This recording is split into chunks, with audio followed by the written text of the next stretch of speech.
Hey, welcome. It's office hours with me, Tamsen Webster. I am the founder of MDI. That's the Message Design Institute. And the Message Design Institute is a community of practitioners, thinkers, doers who are focused on creating change in other people through whatever means or through whatever roles, but without the means or use of coercion, persuasion, or manipulation. Tall order? I don't think so. So as people are getting involved today or coming online, I thought I would chat a little bit about a juicy topic that I just discovered yesterday. So fun fact, I am attending the Socrates program at Aspen Institute in a couple weeks. And the session, 3 days, is on the topic, can we ever speak freely? Right up my alley. And I was introduced to the writings on a new word, new topic, get to that in just a minute, by the scholar, don't know kind of like which discipline he is, didn't do that piece of research right before, named Michel Foucault. But I get to pretend like I'm on Emily in Paris right now, so it's fun. So here is the name of here's the concept. Parrhesia. Oh, also sounds like Paris, but that's not how it's spelled. It's spelled Parrhesia. Parrhesia is kind of how, or Rhesia, because apparently that's part of what it is. So what is Parrhesia and why am I so excited about it?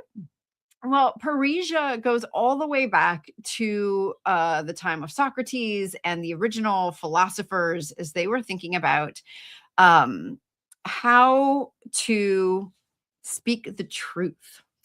And what Parrhesia is oftentimes it's described as truth telling, but and this is where I got really excited. It was created and spoken of as distinct from persuasion and rhetoric, right? Rhetoric are the tools of persuasion and how we use language to persuade people. And Parrhesia was described as being separate and distinct from that. And while I am collapsing it quite a bit, Parrhesia is very much about the idea of speaking your truth, like not in necessarily a woo way, but that's also included. But the idea that by transparently sharing your point of view on something at personal risk because it would go against the generally accepted practices, or you're doing that in a position where there is a differential in power, that kind of speaking one's truth, which, yeah, Socrates got killed for, but that they saw that as a distinct form of speech activity, as Foucault called it. Now, the reason why I got super excited about this was because I have been trying to figure out how to, and no, I'm not AI. Thanks, Yarek. I've been trying to figure out how to separate the work that I do and the research that I do from persuasion, because we have so gotten used to persuasion being the only way to get someone to change their mind, think about something differently, or think about something new, that it doesn't even occur to us that there's another way to do it. So what's fascinating here is that when it comes to, hey, Shayna and no King, Joey, not AI. And I'm also thinking I think those might be bots. When it comes to understanding that there is in fact another way to communicate, where when you are able to clearly articulate what it is that you believe in a way that makes intuitive sense to other people, is transparent and complete, that it is possible to avoid the needing persuasion at all. And this is the whole philosophy and the intent behind my work and research, which is on how people think about new ideas, and also on the approach of the Message Design Institute, which If you're familiar with our core case and rationale mapping process, if you've got our ITBA, if you know that, if then because and, it's designed to be a tool for bringing the word Parisia back, for Parisia, this truth telling in a way that can potentially present risk to the speaker. Now, you might be saying, Tamsen, change aversion is risk aversion. Why would I want to do something that puts me at risk? Well, this is something I talk about in the very last chapter of my second book, Say What They Can't Unhear. And so much of changing someone's mind, changing policy, changing behavior, etc., falls apart at the perception of risk. And one of the things that I say in that very last chapter of that book is that I believe that, based on all the research and I've done over 25 years, that one of the duties of us as leaders, as change makers, as leaders of thinking leaders, is to take on the risk of the new idea. Because typically what we do is we put the risk of a new idea on the person that we're asking to make it. And you might say, no, that's not what I'm doing. But if you step back a little bit, it kind of actually is. And thanks at Ash MIT 2461. Thanks for acknowledging that I'm human. I appreciate that. So the idea of, think about it. When you come in and you have a new idea, when you have a new way of doing something, you have a framework, a model, a product, a service, etc., and it is different, it is new, it's novel, it's innovative, and you are saying to someone, hey, I know you, or I think you want this particular outcome, and I am telling you that this thing that I have will deliver that outcome. You're essentially asking people to take a leap of faith. Because we're typically, again, not always, but typically not giving people the information they need in order to actually feel confident and reduce the risk of change.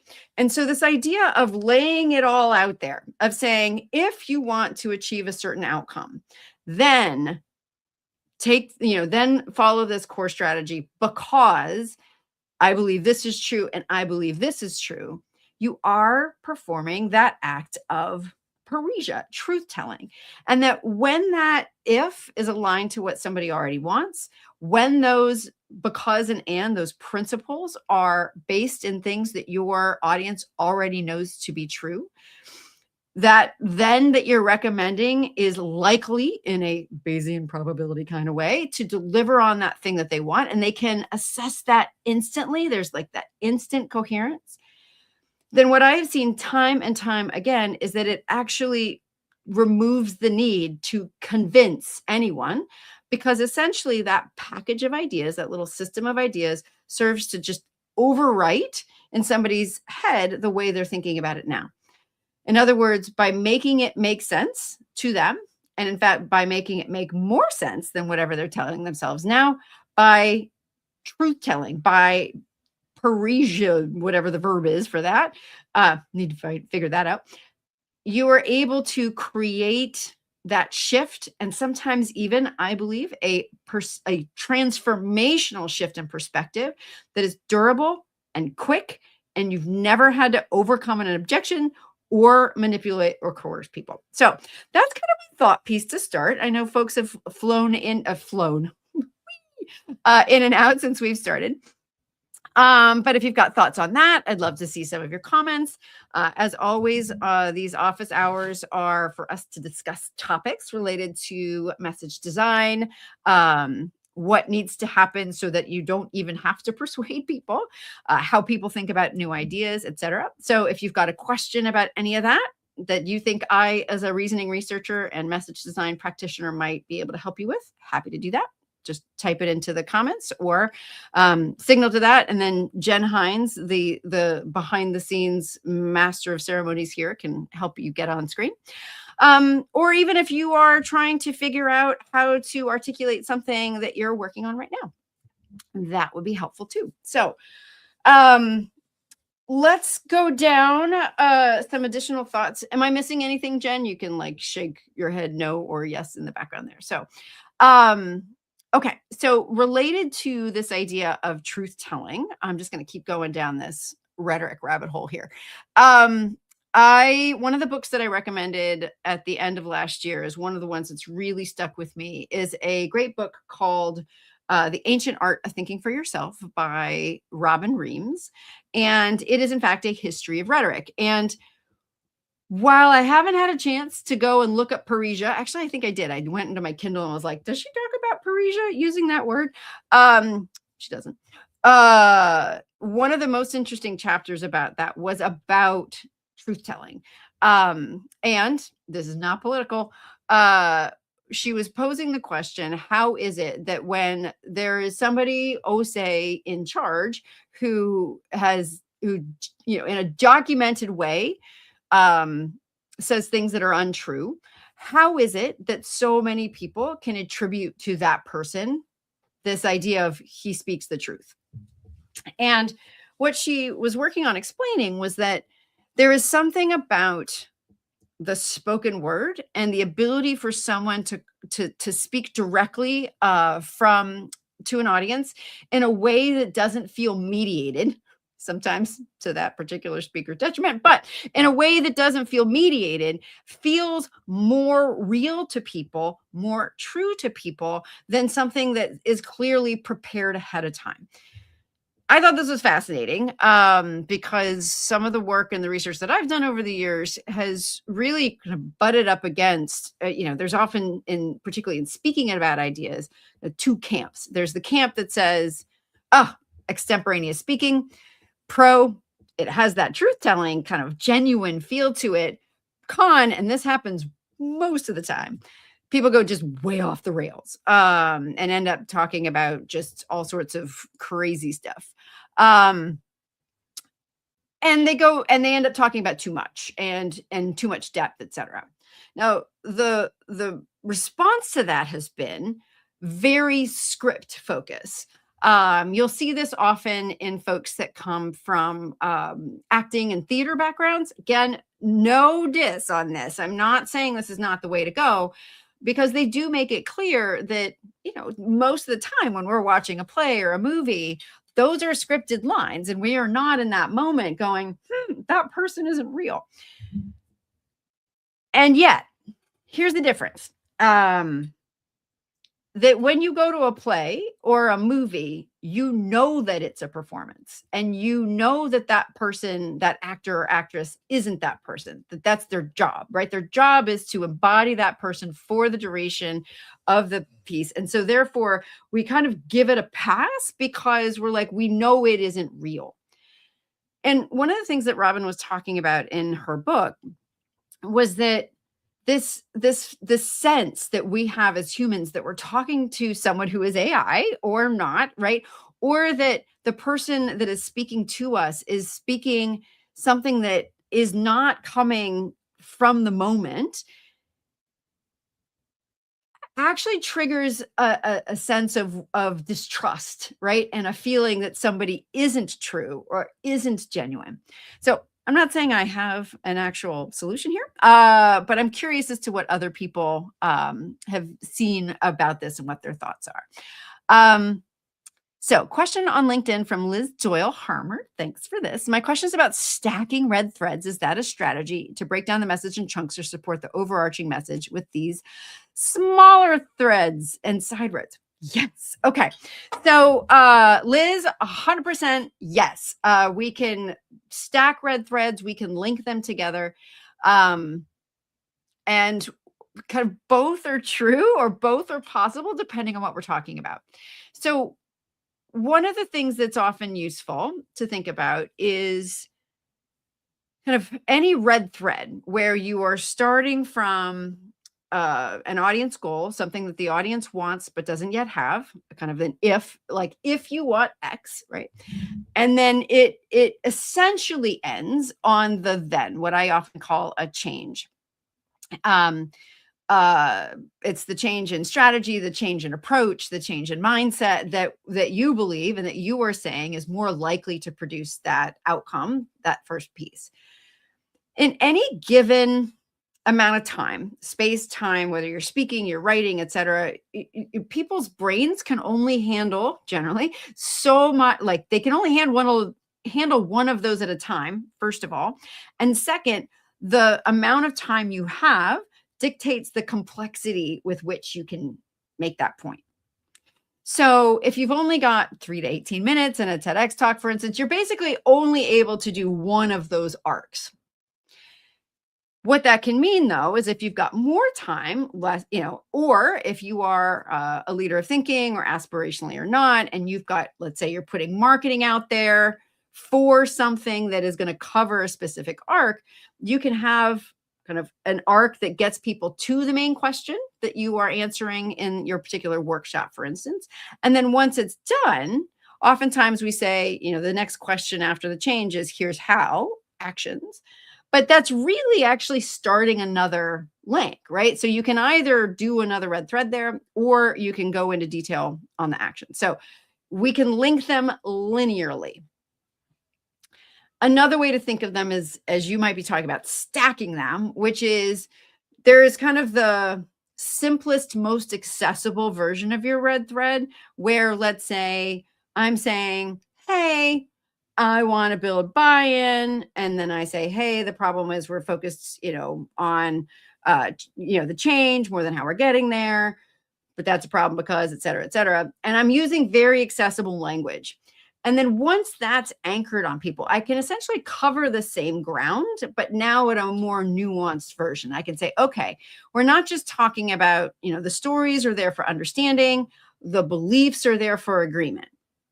And then I can, again, cover the same ground on a yet more detailed version of that, where I'm saying, all right, for understanding, we're going to use logic. And for agreement, we're going to use beliefs, and beliefs of a particular kind.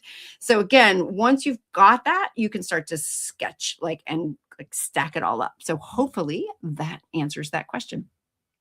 Again, if you've got questions about your specific idea or message and you want to put that out there, or anything I just talked about, please do that. And otherwise, we can kind of get back to this idea of truth telling and all of that. So one of the things that you'd know from if you followed the work of MD on a more regular basis, or if you followed on a regular basis, is that at the heart of everything that we're talking about here is this kind of basic and most fundamental unit of understanding. Because a lot of times when we're thinking about the things that we're oftentimes thinking about when we think about messaging and ideas is we're thinking about the deliverables at the far end of it, right? We're thinking about the marketing, we're thinking about the branding, we're thinking about the sales messaging, we're thinking about the ads and the taglines and the talks and the books, etc. But each of those contains a message, right? And that message contains ideas. And one of the things I've been really thinking about lately is that we use the word idea to talk about more than one thing. So, a way I've been thinking about splitting these up right now, just in case it's helpful, is to say, number one, there are ideas that are just concepts, right? They're pieces of it. They're basically like a story is an argument, right? It's a statement of, it's not necessarily fact, that's an assumption, that's a belief. It's supported very well by research. But it's a premise, right? In true logic and argumentation form, it's a piece of an idea. So let's think of that as like a concept idea. But then there's also ideas that are meant to drive action. Something like to build buy-in, build a story people will tell themselves, right? That's also an idea, but you see how it has a little bit more to it, right? It has, if you want to do this, then do this. I am currently of the opinion, based on the work that I'm doing, is that you cannot use the piece kind of argument, that concept idea, when you're asking for an action. And that's because of, again, reasoning. That's what I research, how people decide what to do. when people decide what to do, the first piece of understanding they need is that link of cause effect, stimulus response, if then, which is where that action oriented idea comes in. So it may be, for instance, if you've got an idea and you've come up with a new discovery, or you've created a new product or new innovation, and you're like, that's my idea. Great. But the moment you say to somebody else, so invest in it, buy in it, follow it, practice it, you've now turned it from a concept idea to an action oriented idea. And that means you need to add more to it. And that, in other words, you need to say, this thing achieves this other thing. And you might say, really, do I need it? Literally, yes. The basic format of understanding, the basic criteria for understanding for folks is really understanding that if, then, cause and effect. And if a couple things are true. Number one, if the outcome of that thing, whatever, like your idea is the then, the outcome they're looking for is the if. If that outcome that you say is going to be there, if it's not relevant to them, what more up-to-date decision-making research shows is that people will just ignore the whole thing because they're like, not relevant, not paying attention. So it may be true that your premise idea, your concept idea achieves this outcome, but if that outcome isn't relevant to the people that you're talking to, they literally just don't pay attention to it. The whole statement becomes void and goes away. Now, what does this mean for you? It means, A, making sure that whenever you've got a concept idea that you want people to act on, that you attach it, number one, to something that it will give them, that two, they are actively and knowingly interested in right now. All right. So that's not the real problem, a hidden problem or anything. It is a problem they are actively trying to solve. They've already attempted things to solve it. They're Googling it. They're asking AI about it. They're doing all of these things to try to solve it.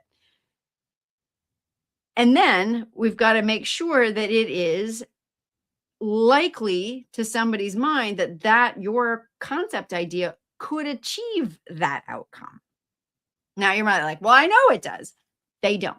So here's another thing that's really important to understand about how people process ideas is that, again, the most current thinking about this and theory about this is that people unconsciously assess likelihood. I was having a conversation, for instance, with one of my clients this morning, and he said he was aware of this in his way, which was great. He was saying, I know that any time that I'm speaking to somebody, even if I'm the only one speaking, the whole time they are kind of processing, do I agree with this? Do I not agree with this? Do I agree with this? Do I not agree with this? And that's exactly what's going on, is that anytime you hear new information, so everything that I'm saying to you right now, your audience is often and usually unconsciously assessing for themselves, do I agree? Do I not agree? Is that likely? Is that not likely? Now, think for yourself. If they don't agree with it, are they going to continue to listen?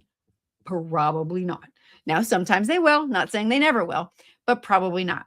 And if they don't think it's likely that your solution will, let's say, save the world, like that's a pretty big gap, they're also not going to pay attention or they're going to stop paying attention because they're like, that's not likely, not worth my time. So this is where, when I'm working with folks on this one-on-one, not only do we need to make sure that we have an idea, what's the thing we want them to do, but that we've attached it to an outcome that they care about. And that outcome that they care about is close enough to what that kind of that product, service, et cetera, is, that people, without convincing, let's get this back to Parisia, without convincing, can see that I can see why that would happen in principle. All right. So this is what that kind of key part is. So again, if you're just joining us, hello, I'm Tamsen Webster. I'm the founder of the Message Design Institute and a reasoning researcher. I study how people think about new ideas, and Message Design Institute is where we put that research into practice. Do you have a question about your message or what's working or what's not? Put it into the comments. Happy to chat through it, do some problem solving. Is there a question you have about people, ideas, how they think about ideas? Also happy to share there. So just kind of as the reset, I mentioned for some of you who may have joined later, I mentioned this word parrhesia. I'm so excited about this word. Parrhesia. If you read my newsletter last week, I was bringing back integrative, which is an adjective form of uh, integrity, which apparently hasn't been used since 1784. Parrhesia doesn't seem to be used outside of academic circles since like the 1500s. So I'm just getting older. So parrhesia is this counterpoint to persuasion, where instead of trying to convince someone to take on a new idea, you are actually kind of presenting the complete version of your idea from a point of, I believe this to be true. This is my whole idea, and I am taking the risk that you may not agree. But I believe in it. Here's why I agree with it. And the intent there is that if you want to achieve the same outcome as persuasion, which is that somebody changes their mind in your direction, that well presented idea is possible to do that. So again, when I found this in the work of Michel Foucault, I was like, oh, super excited. Jen is probably like rolling her eyes like, Tamsen, yet another Greek word that nobody knows. Fabulous.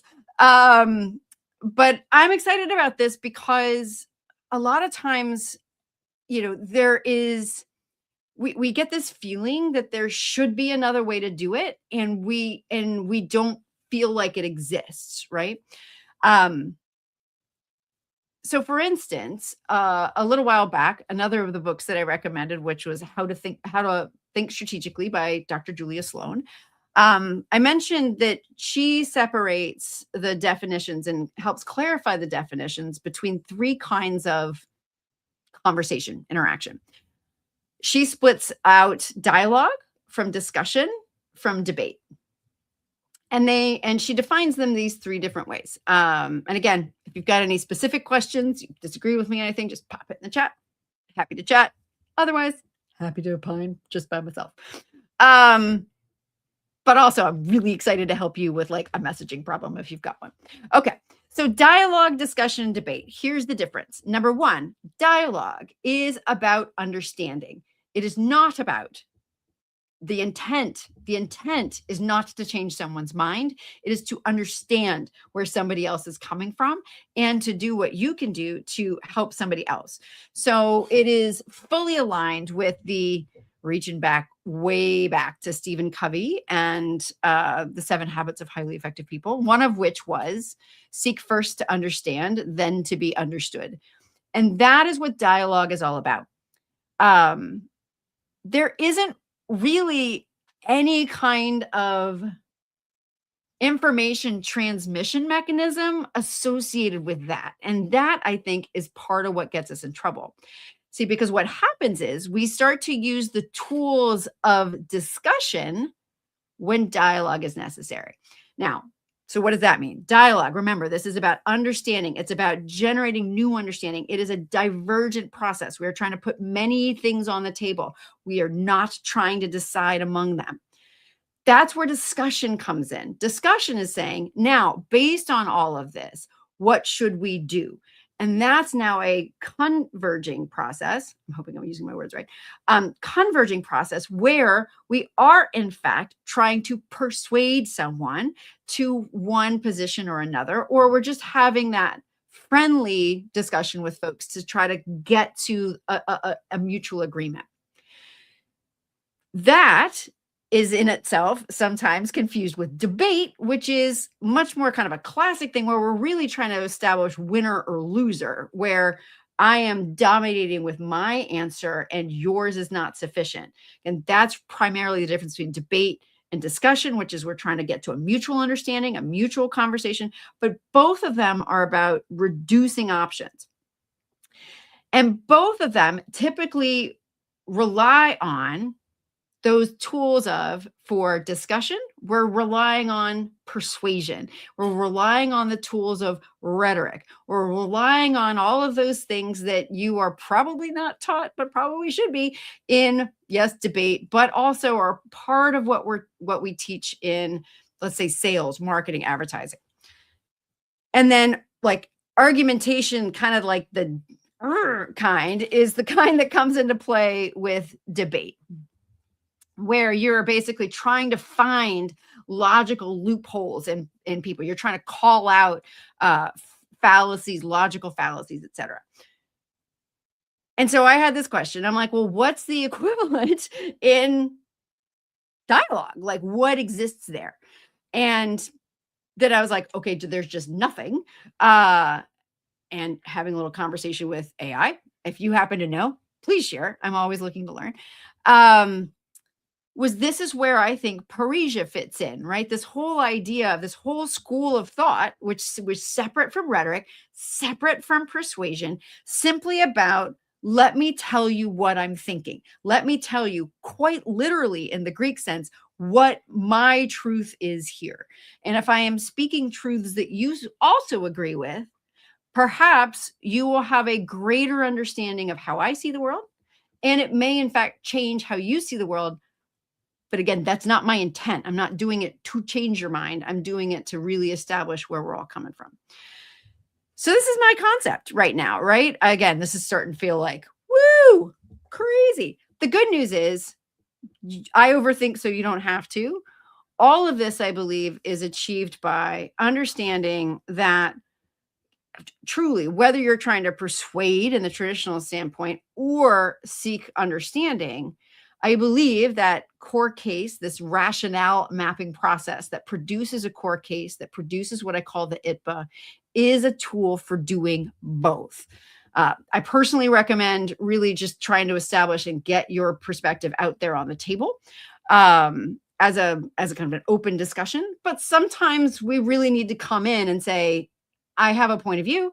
I would like you to have that point of view, but here's why I have this point of view. And so, hey, what do you think? So again, that a process, because it's based on how people make sense of the world, if, then, because, and, is one of the ways to do that. Again, checking in for the 3 of you watching live, but also I'll follow up in comments later. If you've got any questions about how people think about new ideas, about how adults learn, about message design in general, or if you've got a message you're working on right now and would love some input, we're going to be on for what, 10 more minutes, Jen? Is that right? Ish, whatevs. Otherwise, just chatting through these different concepts, because the more I talk about it, the more useful they can be. So again, if you've got a question or a comment, just pop that into the comments and then we'll keep going from there. There's one thing related to all of this. So what I've been talking about today is, number one, this idea of newly discovered word that I'm super excited about, called Parisia, Parrrhesia, which is an kind of ancient Greek approach and practice that was separate from persuasion and rhetoric, where it was really about getting one's point of view, one's truth out, like in a logical way. It could be belief based, but it was about getting it out in a logical way to expand other people's understanding. 2, we were talking about how that is rooted in this idea of spoken language, and how we still have I think sometimes we still feel the need for that spoken language, because when we have that sense that someone is talking directly to us, not with prepared remarks, etc., there is that felt sense of this person is speaking their truth in that moment, that this is more genuine, more real. There's good science behind that, by the way, because as you speak, the kind of more automatic processes of your brain are the ones dominating. Your analytic side of your brain, which usually likes to debate and really wordsmith and craft stuff, can't be fully engaged when you're talking. So when you're talking, you tend to be speaking much more directly from your deeper concepts, deeper beliefs, etc. So again, I was opening the question. Is that, for instance, why we feel differently about speakers, presenters, etc., that are either clearly reading or clearly performing from a set script versus the ones that feel, whether they are or not, more extemporaneous? And then finally, what I was starting to think about is this idea of, all of this being said, why I personally believe our ability to speak in a way that people can understand our ideas quickly, clearly, and intuitively is one of the most important skills that we can have as AI takes a much more dominant role. Because so far, at least, you can't bring AI into a face to face conversation with you. Now, you might say, I've got the glasses. Okay. Michelle Shack on LinkedIn is asking, what if my mission is to educate and inspire people to get educated, not just believe big, scary things they see in the media? Oh, okay. Michelle, you're speaking my language. Okay. So, what I am sensing here, actually, what I'm going to do first is quote my good friend Kate O'Neill, who talks about three levels of problems that we as potential leaders of thinking can potentially address. They're not mutually exclusive, by the way. The first one is a humanity level problem. I am sensing here a humanity level problem when people are believing big, scary things that they see in the media, whether or not they're true. And I am making some assumptions here, but you are thinking about what a lot of us are thinking about. How can we encourage people to be more critical in their thinking, and critical not in the kind of way, but actually critical as in questioning what they're seeing and hearing, asking slightly deeper questions so that we can get at, like, well, how true is it? How viable of a source is that, etc. So that humanity level problem, like, kind of, if you take it all the way down, that also has an individual level problem, right? And so, this is where I work, because there are very specific things that have to happen in somebody's head before they would even engage with a question that would lead all the way up to that. And if you are somebody who is speaking or writing or publishing on this topic, then you also need to figure out how that humanity level problem and human level problem, again, to quote Kate O'Neill, KO Insights, author of What Matters Next, she would describe as we have to figure out how that manifests as a business level problem. So for instance, that could be things like polarization in the workplace, which is well documented at this point as a big issue, and a challenge for leaders alike. So, but to answer your question, remember, if you weren't on at the beginning, one of the things that I said is one of the most foundational and automatic units of understanding is this kind of if-then package. It's known as a conditional, not on the test, but think about it as cause and effect. This happened because this happened. If I do this, then this will happen. When this happens, then I do this. Those kinds of little stimulus response, cause and effect, those little packages. If-then is the easiest one for people to be aware of. As soon as that is invoked, right? If then is invoked, like, hey, get educated, right? Which is an action. It demands that the idea be positioned and placed within that if then, because otherwise we discard it, because it's just like, there's no reason for me to consider it. I don't know why I would. So the number one thing, Michelle, is to figure out how getting educated speaks to something those people are already curious about. Now, this is where we get into trouble, because to some extent you're like, yeah, but they don't actually care. This is one of the hardest things for people to understand, is that if people aren't interested in the thing that you are, unless you can find something that they are looking for right now that you can tie back to getting educated, it's a much harder row to hoe.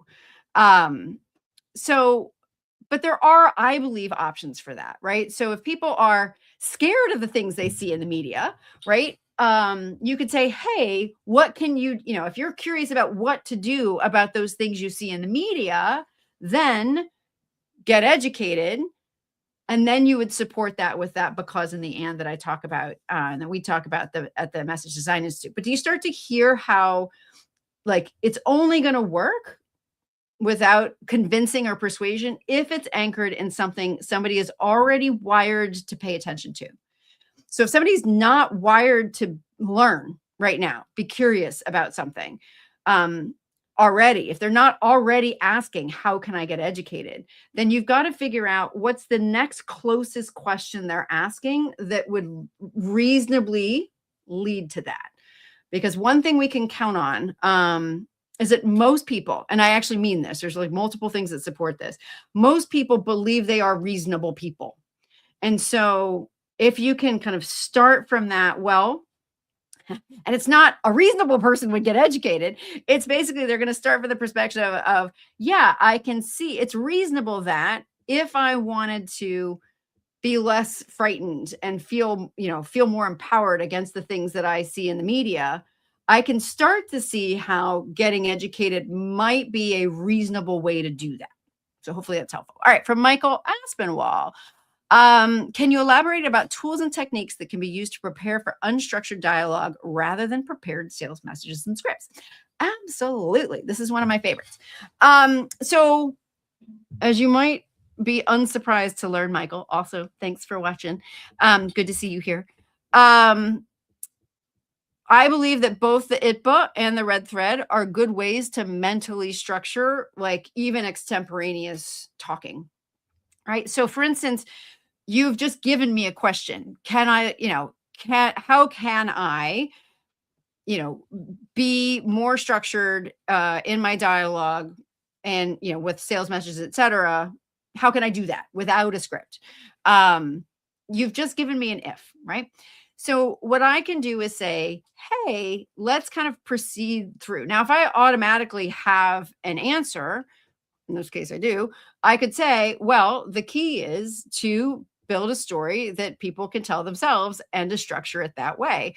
But even if I didn't, I could say, well, what do we do right now? We could use the red thread pattern of it, which is, what's the question? What's the thing that you want?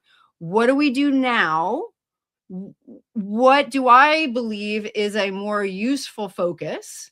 Why do I believe that's a more useful focus? That's probably not going to be enough. So what else do I believe is necessary? And so therefore, what do I think is true? Okay. For instance, how can I still have, structure a dialogue for sales that's extemporaneous and yet still achieves the clarity of, like, let me transmit my point of view in a way that I can hope changes somebody's mind. You've already named it. Typically, we focus on the exact words to say, more than on what somebody needs to hear. Here's my contrast, in order to change their mind. And that's a problem, because that shift in perspective doesn't happen as a result of words. It happens as a result of meaning. Meaning making drives change. Okay. So what does that mean? Means that we need to make sure that whatever we're saying carries inherent meaning to what people are talking about. What does that? Well, as it turns out, every decision has a story behind it. So if we can structure our sales conversations along with those kind of universal structures of those kinds of stories, which would either be kind of reasoning logic, if, then, because, and, or narrative logic, goal, problem, truth, change, action, we're much more likely to be able to drive the meaning we're looking for in a structured way without having to rely on a script. So that's how I would answer that. Hopefully that's helpful. Michelle or Michael, if you've got any follow-ups, let me know. We are now at, I don't know how long do we schedule this for? We're good. Yeah, we're at time. So thank you all for joining. For those of you who joined, please go ahead and put some additional comments if you watch later. Welcome to do that. I was just Parisia is the first thing I was talking about today. You may see that in an upcoming newsletter as a result. But as always, if you've got additional questions, we do these free message design hours once a month. We have a message design newsletter, which you can sign up for on LinkedIn or through the Message Design Institute website, messagedesigninstitute.com.